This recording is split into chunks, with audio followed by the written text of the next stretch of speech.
نحمده ونصلي ونسلم على رسوله الكريم اما بعد اعوذ باللہ من الشیطان الرجیم بسم اللہ الرحمن الرحیم یا ایہا الناس اعبدوا ربکم الذی خلقکم والذین من قبلکم لعلکم تتقون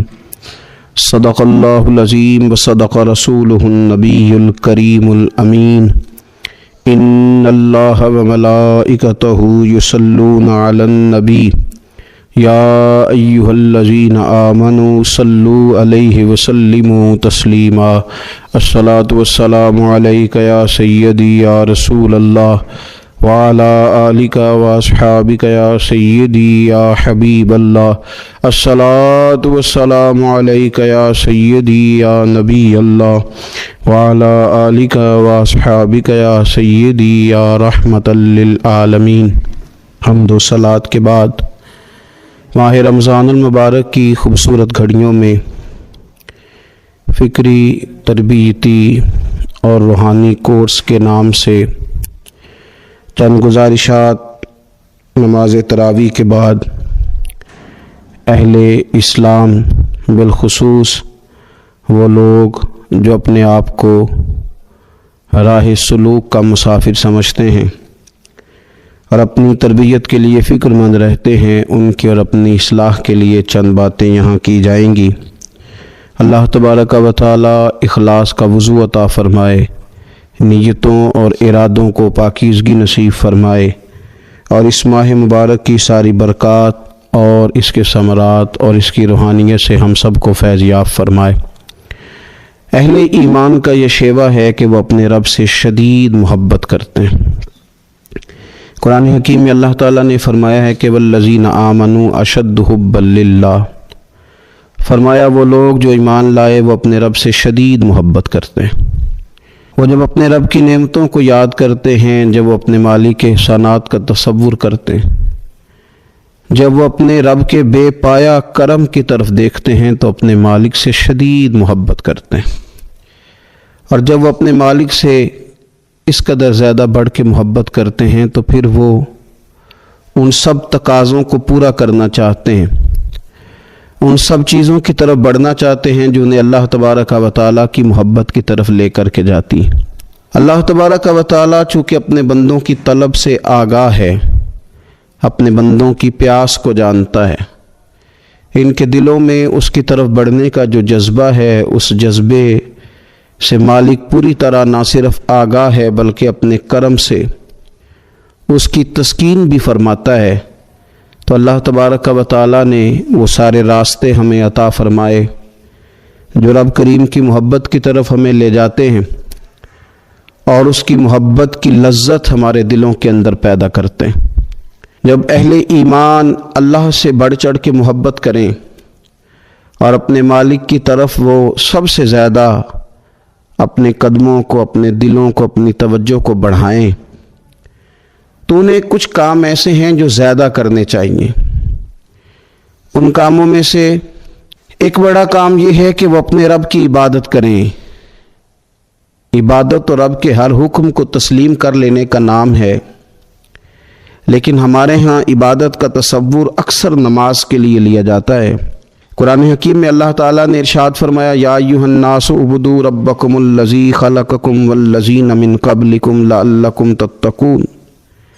فرمایا لوگو اپنے رب کی عبادت کرو جس نے تمہیں پیدا کیا اور تم سے پہلے لوگوں کو پیدا کیا، اور اس امید پر اپنے رب کی عبادت کرو کہ لعلکم تتقون، تاکہ تم پرہیزگار بن جاؤ۔ اپنے مالک کے حضور اپنی پیشانی کو جھکا دینا عبادت انتہائی درجے کی عاجزی کو کہتے ہیں۔ اپنی پیشانی کو، اپنے ناک کو، اپنے پورے وجود کو اپنے مالک کے حضور انتہائی عاجزی کے ساتھ جھکا دینا اور ساری بلندیاں اور ساری رفعتیں اور ساری عظمتیں رب ہی کی تسلیم کرنا، اس کا نام عبادت ہے۔ اللہ کے حضور جب رب کریم کا بندہ اپنے آپ کو جھکا دیتا ہے اور اس کے حضور وہ انتہائی عاجزی کرتا ہے،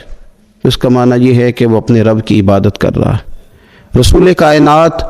صلی اللہ تعالیٰ علیہ وسلم نے مختلف چیزوں کو، مختلف مواقع پر ہمارے لیے بیان کر کے ہمارے دلوں میں ان چیزوں کی محبت بڑھائی۔ اس رمضان المبارک میں خاص کر کے ہمیں ان چیزوں پر توجہ کرنی ہے۔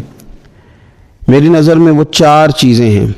اگرچہ ان کو اور بھی بہت ساری چیزوں پر تقسیم کیا جا سکتا ہے، اور بھی کئی چیزیں اس میں شامل کی جا سکتی ہیں، لیکن اہم چیزیں 4۔ ایک تو نماز کا پڑھنا، نوافل کا پڑھنا، رات کو قیام کرنا، سحری کے لیے تو اٹھنا ہی ہے، تو اٹھتے وقت تہجد کی نماز کو اہمیت دینا، نماز تراویح کو ذرا شوق کے ساتھ ادا کرنا، نفل کا قیام کرنا، عبادت کے لیے اپنے آپ کو تیار کرنا، اور دوسرے نمبر پر قرآن حکیم کی تلاوت کو ذوق شوق کے ساتھ کرنا، اپنا محبت کا، پیار کا رشتہ قرآن پاک کے ساتھ مضبوط کرنا، اور تیسرا کثرت کے ساتھ استغفار پڑھنا، اپنے مالک سے اپنے گناہوں کی معافی مانگنا، آئندہ گناہ نہ کرنے کا عہد کرنا، اور چوتھا دعائیں مانگنا۔ یہ 4 چیزیں اگر تھوڑی توجہ کے ساتھ اس ماہ مقدس میں روزانہ کے معاملات میں شامل کر لی جائیں، نماز، تلاوت قرآن مجید، استغفار اور دعا۔ آپ دیکھیے کہ نبی کریم صلی اللہ تعالی علیہ وآلہ وسلم نماز کے اندر محو رہنے کو پسند کرتے تھے۔ حضور نماز کے اندر شامل رہنے کو اور نماز کو بار بار ادا کرنے کو پسند کرتے تھے۔ ہر موقع پر حضور نماز ادا فرماتے، ہر موقع پر۔ سورج گرہن ہے تو نماز ہو رہی ہے، چاند گرہن ہے تو نماز ہو رہی ہے، بارش نہیں ہوتی تو کریم محبوب علیہ السلام نماز ادا کر رہے ہیں، بارشیں کثرت سے ہونے لگی، طوفان اور آندیاں آنے لگیں تو حضور نماز ادا فرما رہے ہیں۔ جنگ کے موقع پر، بدر کے موقع پر لوگوں کی، صحابہ کی صفیں درست کر کے حضور خود مصلی پر تشریف لے گئے اور نماز شروع کر لی۔ تو ہر وقت نماز کی طرف حضور کی توجہ ہمیں بتاتی ہے کہ نماز پڑھنا، نفل پڑھنا، عبادت کرنا یہ کتنا دلچسپی والا کام ہے، اور مسلمان کا اس کے ساتھ شوق کس قدر زیادہ ہونا چاہیے۔ آج ہم زیادہ بے چین اس لیے رہتے ہیں کہ ہمارا تعلق باقی سب چیزوں سے مضبوط ہوا لیکن مصلی کے ساتھ کمزور ہوا۔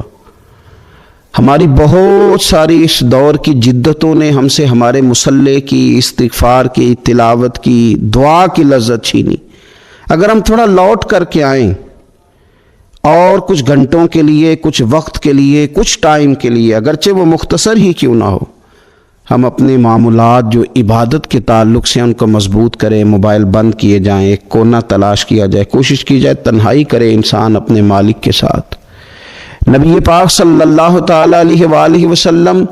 نے جو ہمیں طریقے بتلائے ہیں، ان طریقوں کی روشنی میں انسان اکیلا بیٹھے اپنے مالک کے حضور اور خوب اس کی بارگاہ میں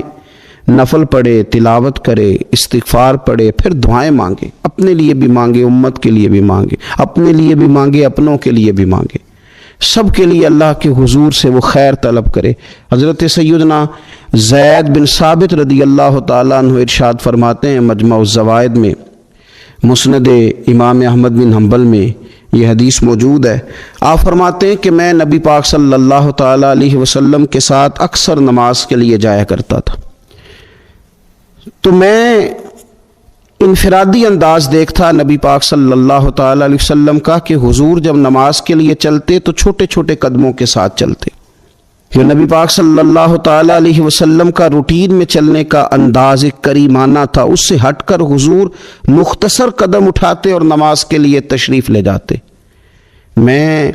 اس خوبصورت ادا پر توجہ کرتا تو میرے کریم محبوب صلی اللہ تعالیٰ علیہ وسلم نے مجھ سے فرمایا، زید تم جانتے ہو میں مختصر قدم کیوں اٹھاتا ہوں؟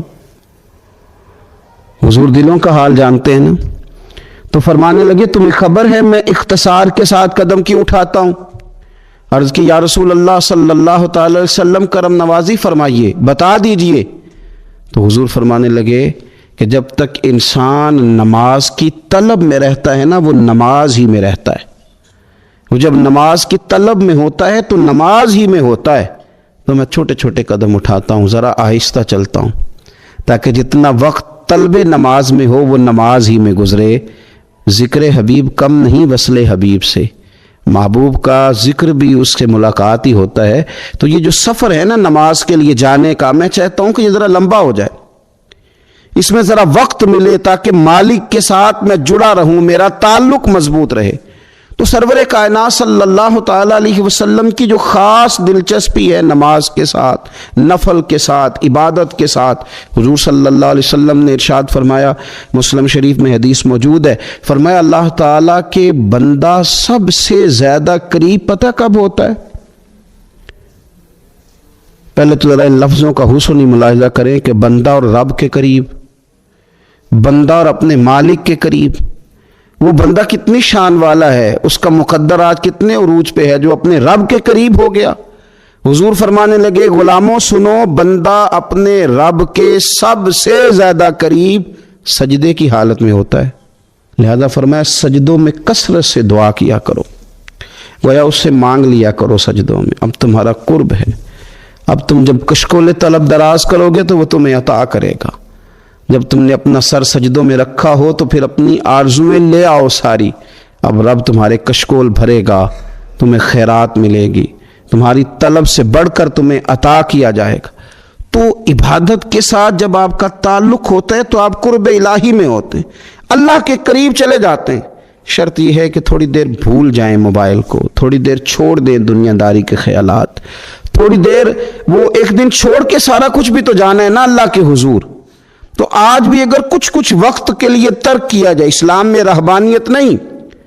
لیکن حضور تہجد کی نماز پڑھتے تھے، حضور اعتکاف کرتے تھے، غار حرا میں وقت گزارا نبی پاک علیہ السلام۔ کچھ وقت تو ایسا ہو جو انسان اپنے رب کے ساتھ گزارے، اللہ کے ساتھ اپنے تعلق کو وہ مضبوط کرے۔ دیکھیے حضرت سیدنا یوسف بن عبداللہ بن سلام رضی اللہ تعالیٰ عنہ، یہ حضرت عبداللہ بن سلام رضی اللہ تعالیٰ عنہ معروف صحابی رسول صلی اللہ تعالیٰ علیہ وسلم کے صاحبزادے ہیں، یہ حضرت ابو درداء رضی اللہ تعالیٰ عنہ سے ملنے کے لیے تشریف لے گئے۔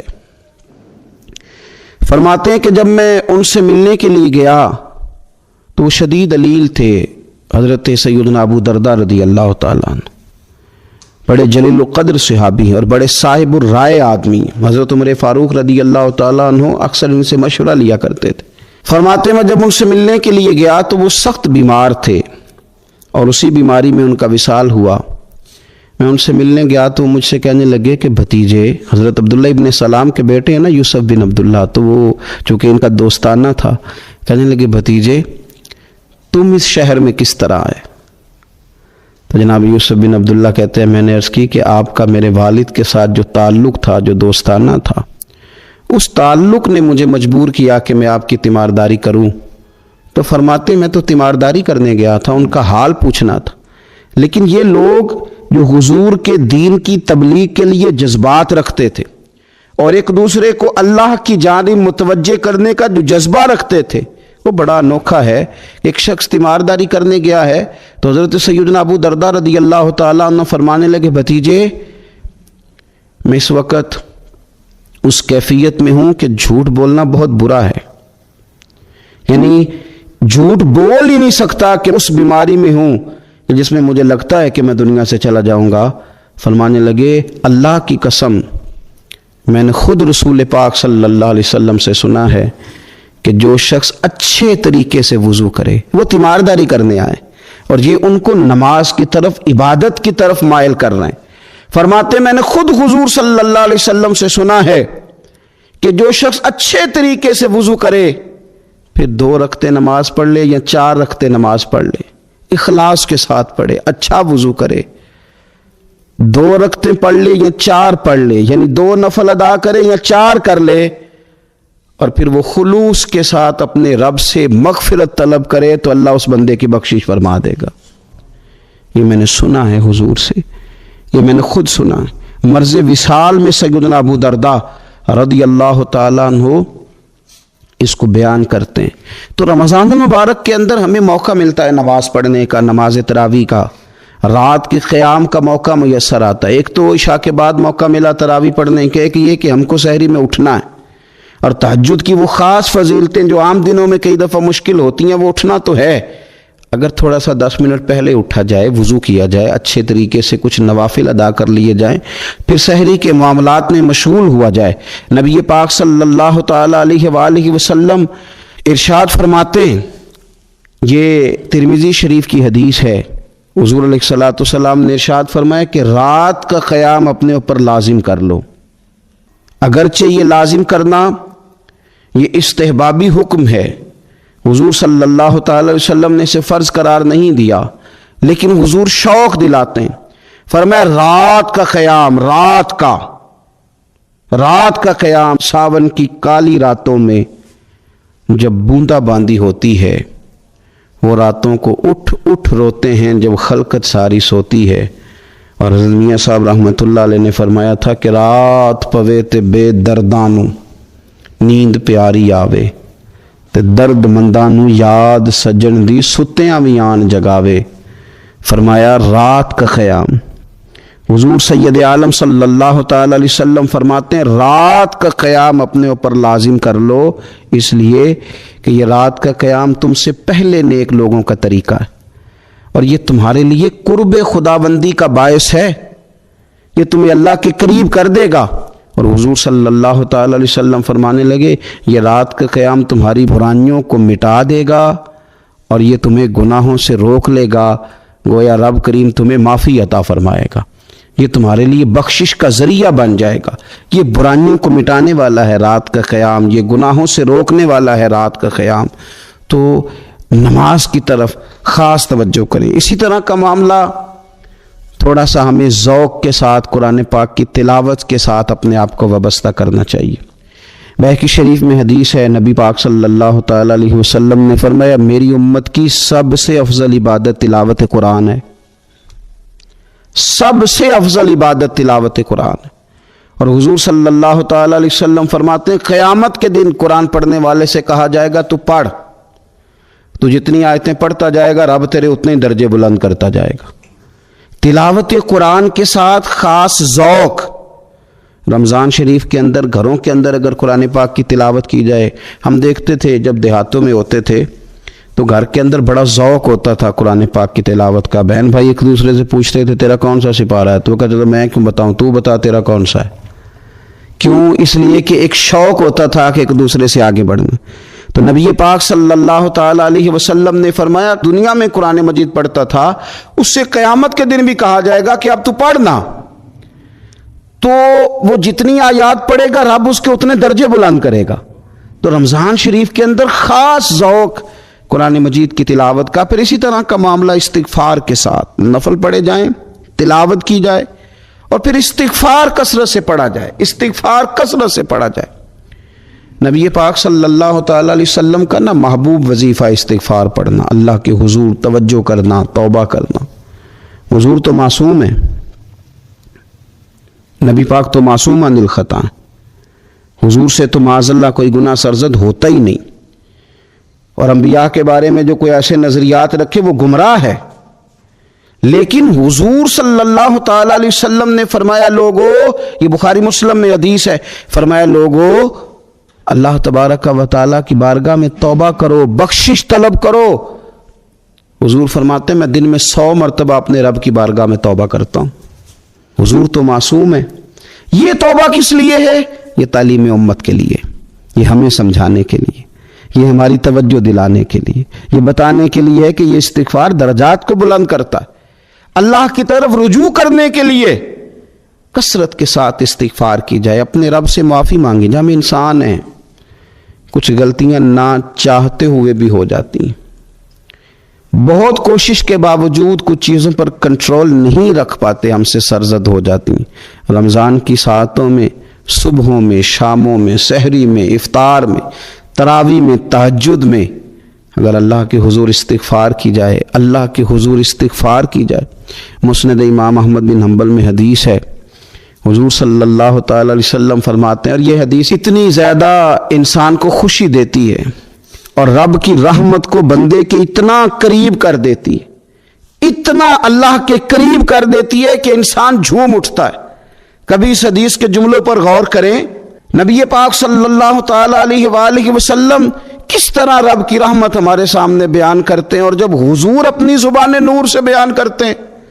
پھر تو یوں لگتا ہے کہ روح کی گہرائیوں تک بات چلی گئی۔ حضور سید عالم صلی اللہ تعالی علیہ وسلم فرماتے ہیں شیطان نے رب کریم کی بارگاہ میں یہ کہا تھا کہ اے مالک مجھے تیری عزت کی قسم، جب تک ان لوگوں کے جسموں میں روح رہے گی میں انہیں گمراہ کرتا رہوں گا۔ جب اللہ نے اسے کہا نا کہ تو نکل جا، تو